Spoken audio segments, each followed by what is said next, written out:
right, right now we're in the kitchen. We're talking about something called sous vide.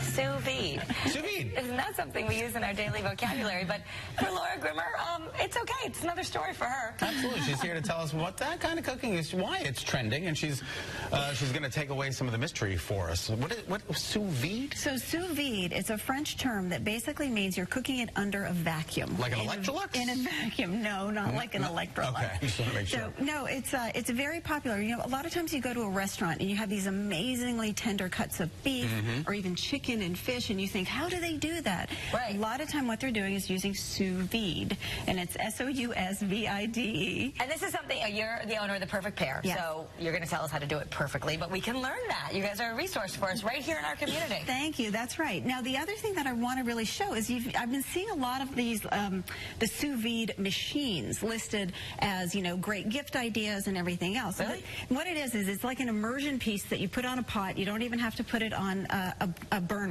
Okay. And it maintains a constant water temperature. Because what we're going to do is I'm going to show you how to build a beef tenderloin sous vide. I'm just going to do a little bit of crushed garlic. So there could be a pork sous vide. There could be okay. You can, because what we're doing is we're basically putting it all in a bag. So this could not be easier. A couple things of garlic. Couple things of garlic. This is a Thai beef tenderloin. Just like how we get it. Just like you get it at the grocery store. Okay. Yeah, Thai beef tenderloin. Put it in the bag. Okay. And then I've got some dirty salt here, which is a mix of freshly ground pepper and regular salt.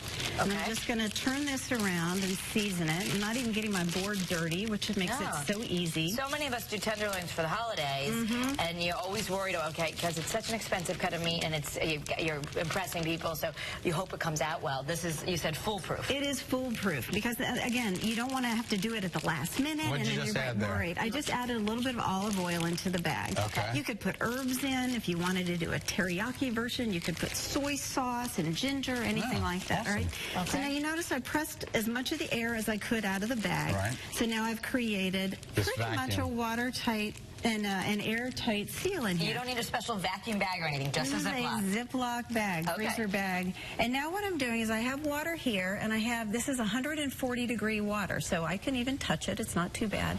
And I have a $9 floating thermometer. So you do need to know that the water's the right temperature. You do need to keep the water at a pretty much an average temperature, and what I keep it at is 140 degrees. Okay.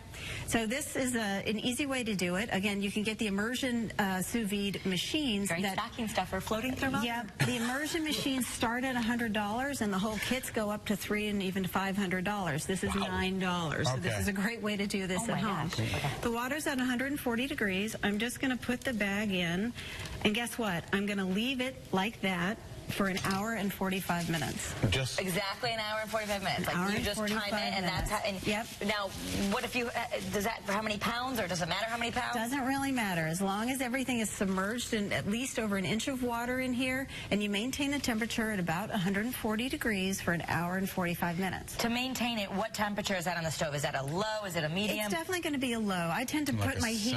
Yeah, I tend to bring my heat up a little bit and then lower, and then I maintain it at that point. I basically set a timer every 15-20 minutes. I know my stove now to know that mine keeps it at the right temperature, but I'll check it until I get used to it. You leave it like that for an hour and 45 minutes. You pull it out, brush the garlic off, and let it drain for a little bit. You can actually leave it out like that for about 2 hours.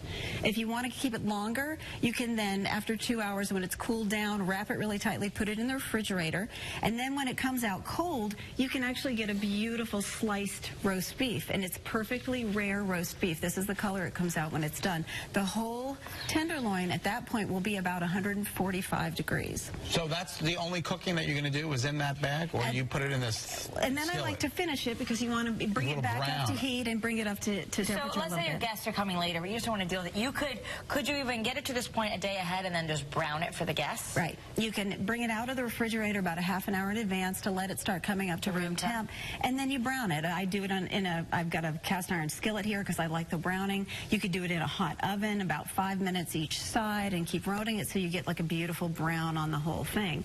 And then you can serve it in the traditional way of just like a hot, browned tenderloin for dinner. That's right. So you could do it like this. When does the rope come off? The rope comes off before you brown it.